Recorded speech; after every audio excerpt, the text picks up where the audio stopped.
Kita nyo mga kapatid, oh. Magic, oh. Walang tao dyan sa likod, oh. Wala ako doon. Nag fully automatic siya.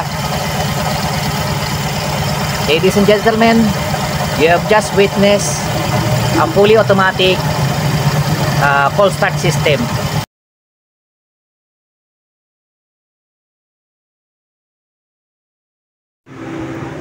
Greetings po mga kapatid, welcome back po sa Kuya Makel.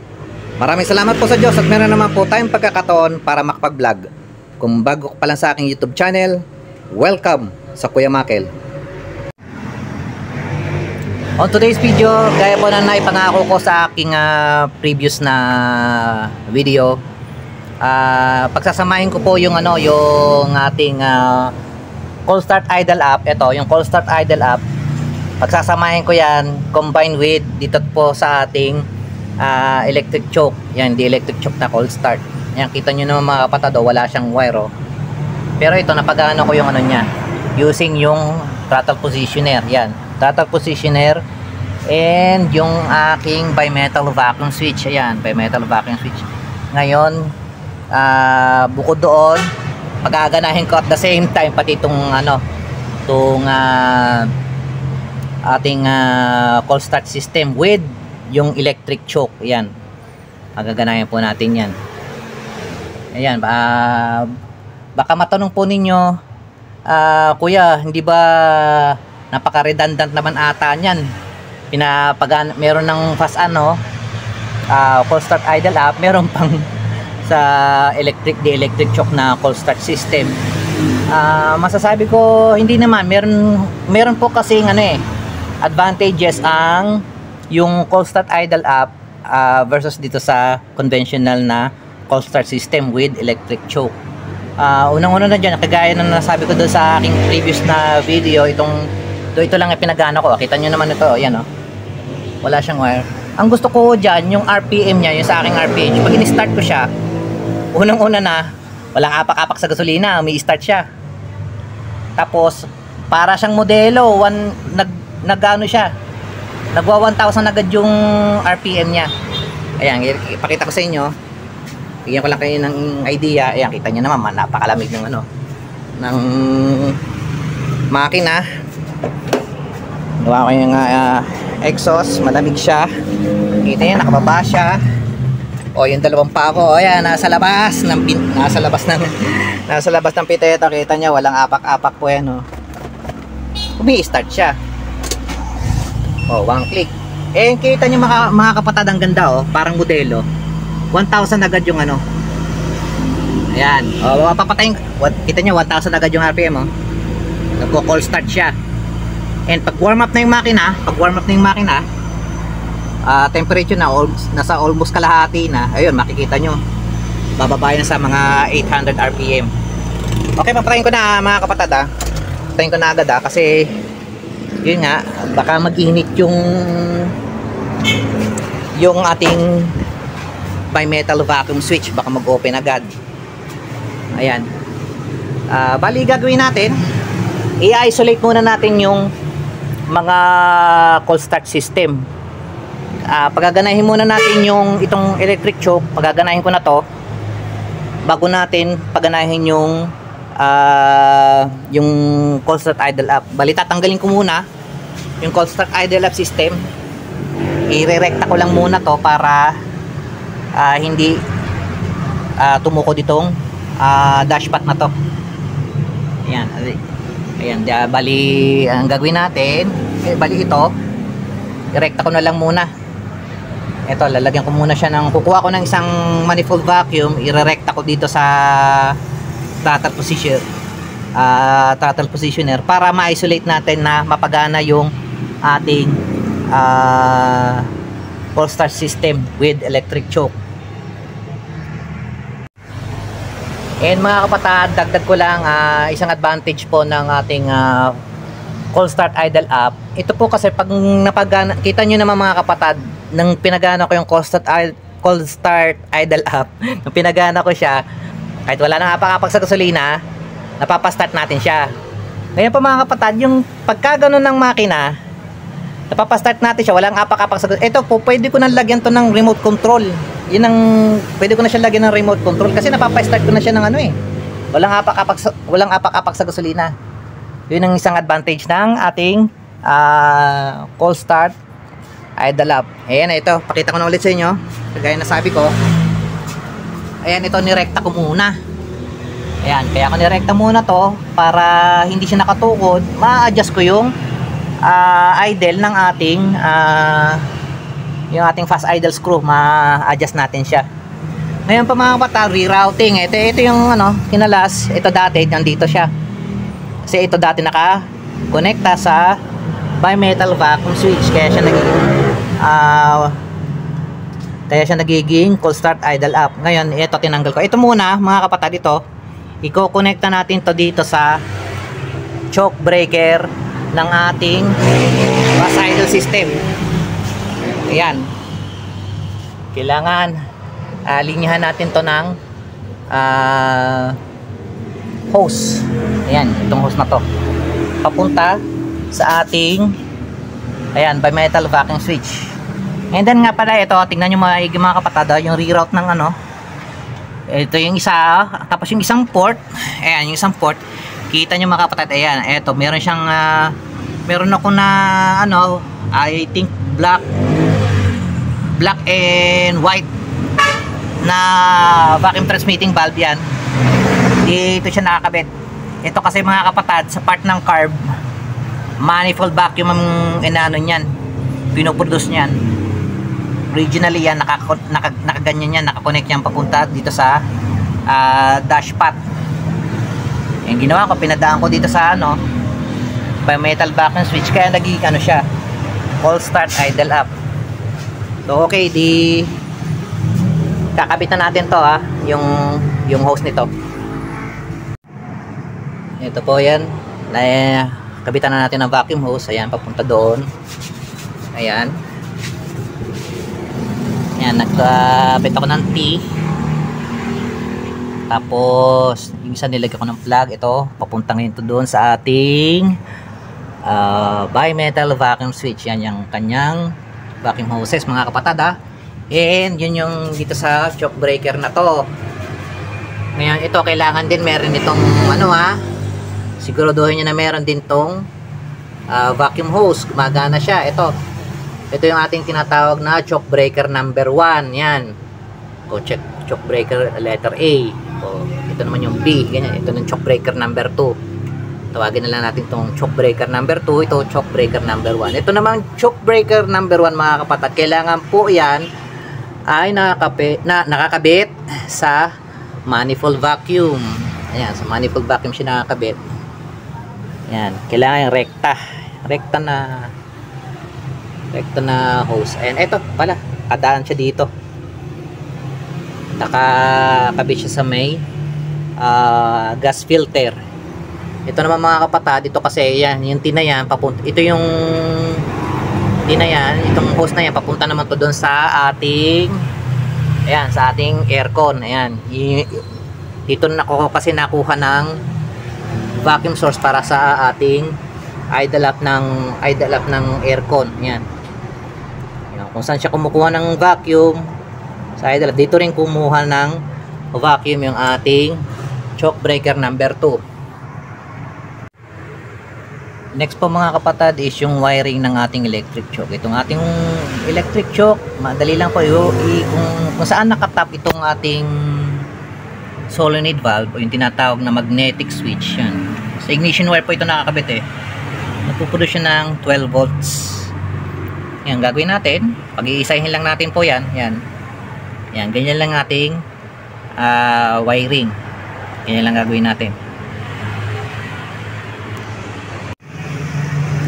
Yan po, na-wiring na natin.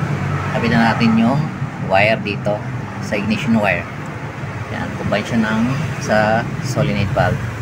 Matanong yung mga kapat, paano kuya, okay pa yung ano ko, wiring sa original ko, ito pa gagawin ko? Hindi, just follow yung yung original. Mas maganda nga yung original pero tatandaan nyo lang, kay original siya o ganito yung gawin yung pagwa-wiring, kailangan mag-iinit yan, mag-iinit siya. Ngayon, pag sinunod nyo yung sinunod nyo po yung mga kapatid yung original, pinandar nyo yung makina, ayaw talagang ayaw nyo mag-init. Ito, kailangan mag-init po to eh. Ayaw nyo mag-init, sundin nyo na lang tong sundin nyo na lang tong ganitong wiring. Kasi kailangan to nakatap sa base sa experience, kailangan nakatap sa 12 volts para mag-init. Ayan. And then, ano ba susunod? Ang susunod natin gagawin ngayon, mga kapatid, is yung itong sa choke. Paano ba ina-adjust to? So mga kapatid, itong yung latest na ko, meron yung guhit dito mga kapatid sa ibabaw. Ayan, ito. May guhit yan sa ibabaw. Yung original na Aisan. Aisan po kasi ito Yan Aisan. May guhit yan. Ngayon, nyo lang. Saan ba yung guhit? Ito ata yung original na guhit niya. Anyway, ito.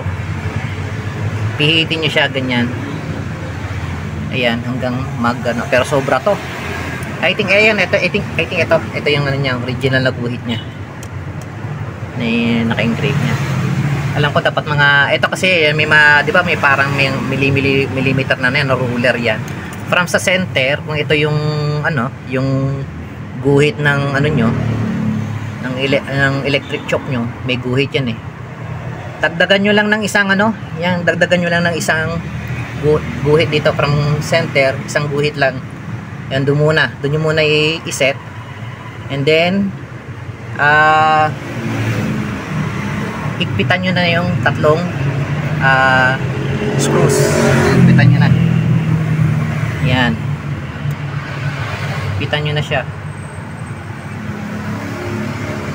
So makikita nyo yung mga kapatid yung nyo, choke ball nyo is fully closed. Yan, fully closed yan. Yan. Higpitan na natin to. Yan yung usual lalo na pag naka-Aisan ka na electric choke. Ngayon, paano kung halimbawa yung sa replacement, alam ko yung by experience, yung replacement walang guhit na ganito so kailangan tandaan nyo na lang yung pwesto ng yan, parang ganyan ganyan yung niya, ganyan yung pwesto niya. Huwag naman yung sobrang nakaganito. Ayan, yan, huwag naman yung sobrang nakaganyan. Yan, yung ganyan level lang po mga kapatid. Yan, ganyan lang, try nyo yung nakaganyan. Yun, makikita nyo na naka fully closed yan. Ayan, take note mga kapatid take note mga kapatid. Ang purpose ng ating choke breaker number 2, pag start nyan, ang initial, pag magko-call start tayo, ang initial stage po ng ating call start is naka fully closed yan, parang nakaganyan siya yung kamay ko, naka fully closed yan. So marireach yung air marireach yung yung carb, dahil nga walang hangin dito dahil yan, wala siyang sara. Ngayon, kaya lang problema, pag laging naka fully closed yan, hindi aandar ang mo, hindi aandar yung makina mo pag laging ito yung purpose niya. Pag hinila niya ganyan, niya, bali pag hinila niya to, i-open niya to ng slightly open. Yan, i-slightly open niya yan para hindi mamatay yung makina. Ngayon sa punto na kapag po yan pinapa-start nyo, ayaw siyang start dahil nga ganito, lalo na sa mga replacement ang gawin nyo na lang mga kapatid, iset nyo na lang ito na naka slightly open na ganyan. Yan, naka open na ganyan, mga siguro isa't kalahati o 2 mm na gap. Ayan, lagyan nyo na lang gap yan para hindi mamatay yung makina. Pero sa akin yan, try natin yung ganitong setup. And then check natin kapag mag-aapak ka ng pag-aapak tayo ng down to the floor. Yan, tingnan natin kung mag-i-engage itong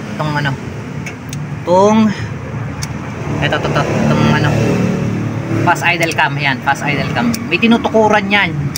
Yung nandito, yung tinutukuran yan, yun yung tinatawag na fast idle cam. Ayun, basta ito tawag ko dito is fast idle cam. Yun, cam follower. Cam follower, nalimutan ko na. Cam follower ang tawag dyan. Yan, tatandaan nyo mga kapatid, kailangan para mapagano yung Cold start, kailangan kumpleto yung parts mo. Mayroong fast idle system. Ayan, yung may mga ano na yan. Parang bawal butterfly na yan, no? Parang pamaypay na yan. And linkages, kailangan kumpleto yung linkages. Ayan, may mga linkage yan. Punta dito sa choke breaker number 2. Ayan. Ayan, may linkages yan. O, nakakatid dito sa ating fast idle system. Ayan, tignan natin kung itong ano na to, itong ating fast idle cam, pag tingnan natin down to the floor yung ano, kailangan kasi apakan nyo yung gas pedal para yung throttle gumanya, mag-move na ganyan. Tapos pag bitaw mo, kailangan tutuko dito nandito. Ayan, so hindi siya tumukod mga kapatid. Gagawin natin yung fast idle screw is ating i-adjust pahigpit. Hindi nyo makita, di ba mga kapatid? O, dito, ito, tingnan natin dito. Ito, ayan. Ito yung fast idle screw.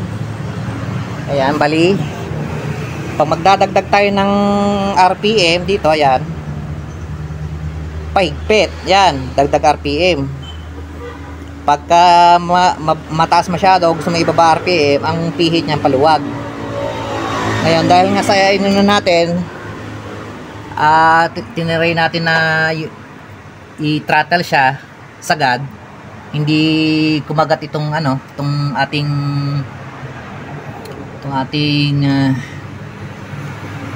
cam follower. Adjust na natin ng konti.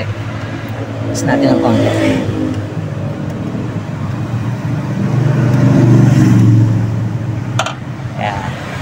Teka, mahirap eh, wala ko dalawang kamay.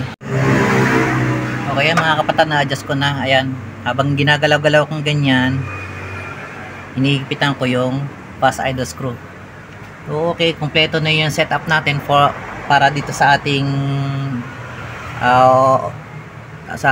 cold start system with electric shock. So, pandarin natin.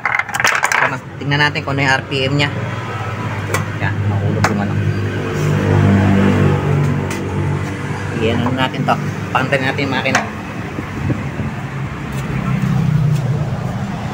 So, gagawin natin, pag magpapastart tayo ng cold start, dalawang apak sa gas pedal. 1, 2, then start. Ayan. Ayan yung baba ng RPM, oh. Tinanggal ko yung ano. Ayan, ang baba ng RPM mga kapatid. Gawin natin, higpitan natin yung RPM.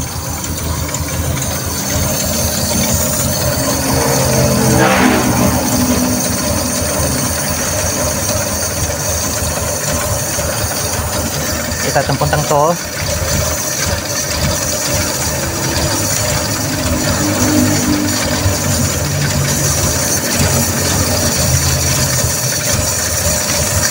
Yan. Ino ko pahigpit.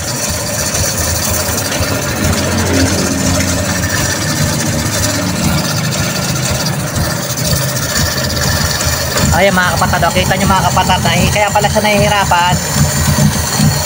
Ano to, nakaano yung ating shock valve. Patay muna natin makina. So yung mga kapatid, nakita nyo medyo nahihirapan yung ating makina na mag-start. Kasi nga kagaya nun, sabi ko hindi mag-open to, parang hindi nagmamalfunction yung ating choke breaker number 1. Yan, gagawin na natin adjust from dito, isang guhit. Bawasan natin ng konti. Gawin natin 0.5 na lang siguro.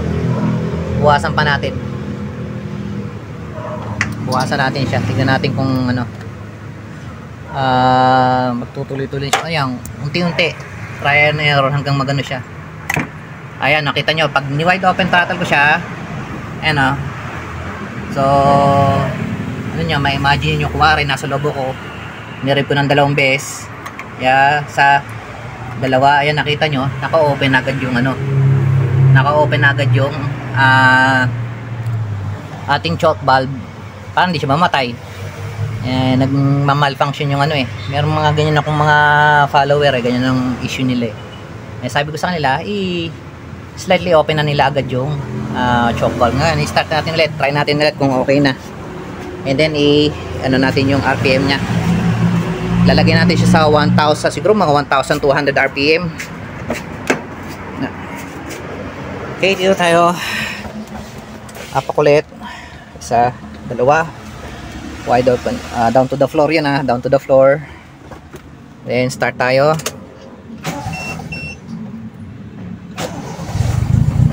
Ayan.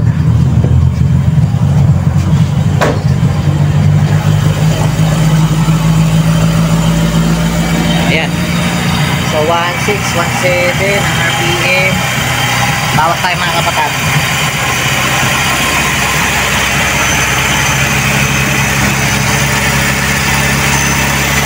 Bawas. 2,000 RPM. Ayan, kita nyo mga kapatid, ang nasusunod na ano ngayon na RPM ay yung sa pass idle screw, pass idle system. At this point na wawala na ng silbi, hindi gumagana yung idling ng ating, ito yung idle screw, hindi gagana yan kasi nakatukod yung cam follower sa ating pass idle cam. Mga lagay ko lang to sa mga 1,200 RPM. Tama na sa akin yan. Ayan o. Ayan. Okay mga kapatid, papatayin ko na agad ha, yung makina. Siya, nagwa 1 to siya oh. Papatayin ko na agad ang makina. Okay, pinatay po natin yung makina kasi susunod nating gagawin is yung ikakapitan natin yung call start idle up. Ayan, kasi na-set up na natin yung ating call start using na ating electric choke. Ayan. So, kakapitan natin yung kanyang vacuum lines. Kita nyo na mga kapatid, oh, kanina naka-disengage yung yung ating call start idle up kasi ito ang taas ng RPM nito eh. Tatandaan nyo mga kapatid, kaya ni single or double diaphragm na ganito, iisa lang ang setup ng inyong throttle positioner. Ise-set up nyo to sa 1,800 RPM, 1,900 and maximum nya 2,000 RPM. Yan. Okay, kahit pa yan ay meron pa siyang dashpad o ito dashpad para sa power steering assist. Iisa lang po mga kapatid ng setup nya. It may either 1.8, 1,800 RPM, 1.9 or 2,000. Okay, bali sa pag-reroute naman itong ating call start idle up, wala tayong gagawin kundi itong ating dashpad na ito.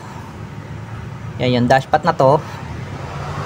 Ito, di ba yung ano natin, di ba? Yung ito yung galing sa bimetal vacuum switch. Ayan. So ito, ko-connect natin siya dito. Ayan. Bali mga kapatid, yung ito tong ating choke breaker number 2 at saka yung dashpad ng ating throttle positioner. Ayan, lalagyan natin ng T. Pag-iisahin natin siya. Ayan.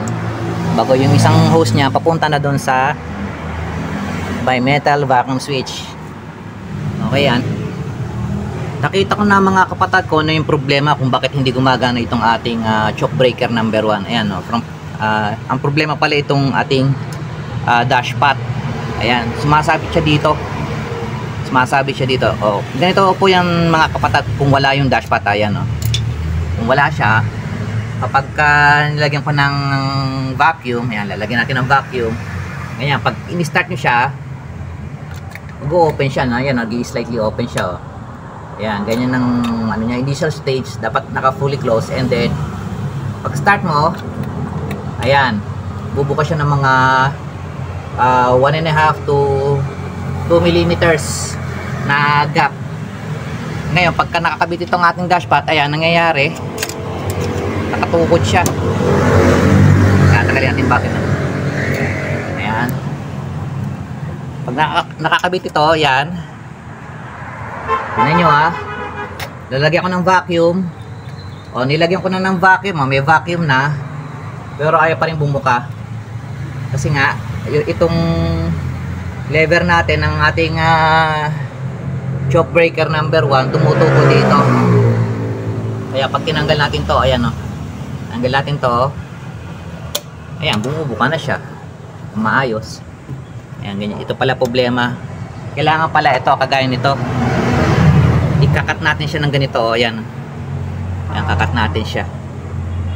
Ayan, para hindi siya sumabit. Kasi ito okay ito eh. Ayan, ayan, hindi siya sumabit. Ito naman mga kapatid, hindi ko maikabit ito kasi sira tong dashpot na to, kaya hindi ko to maikabit. Kaya ito na lang ang kinakabit ko.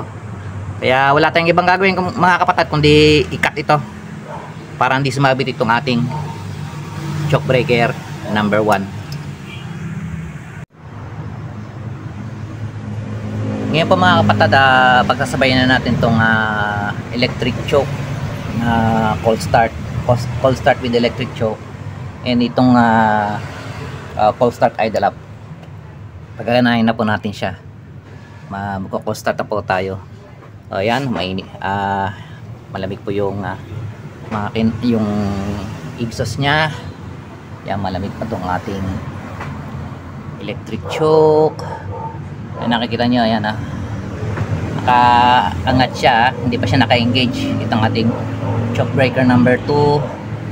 And tandaan mga kapatid, ang RPM nito is 1,200. Sinet ko to na 1,200 itong fast idle screw. Yun naman sa kabila dito, itong ating dashpot o throttle positioner, sinet ko siya sa 1,800. Mga kapatid, pinaltan ko na itong dashpot kasi ito nagkakaroon ako ng problema dito. Ayan, although kinat ko na siya, wala na siyang problema. Problema mo naman ito, dumadaplis dito. Dumadaplis siya dito. Kaya ito, sinubuko ko naman, gumagana naman na maayos. Kaya ito na lang ang gagamitin natin. O yan, magkano na tayo? Cold start na tayo. Gawin natin. Tapak tayo sa gasolina. Tapak tayo dalawang beses. 1, 2, down to the floor, and then start. Yan. Nag 1,000 agad siya. Ayan, ang mababa mga kapatid ang temperature, malamig siya.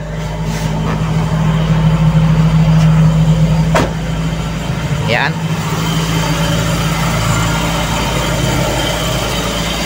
Tignan natin yung RPM.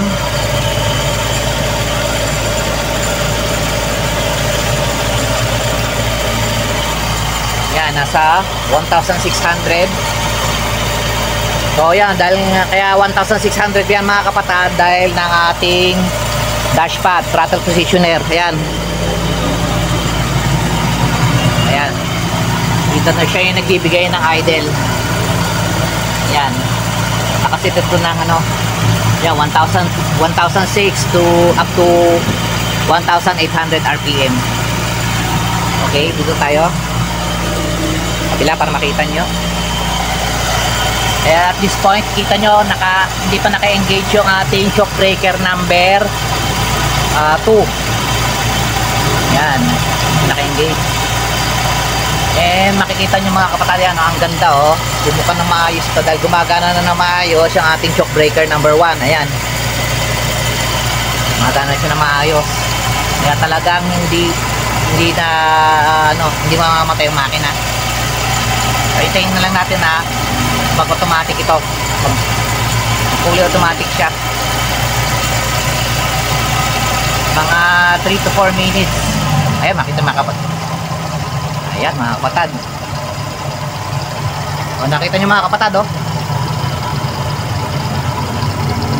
bumuka, nag fully open yung yung choke valve natin. Nakita nyo, ayan nang nagkaroon na ng vacuum ito, hinila niya to itong ating fast idle system, bumaba yung RPM. Ayan.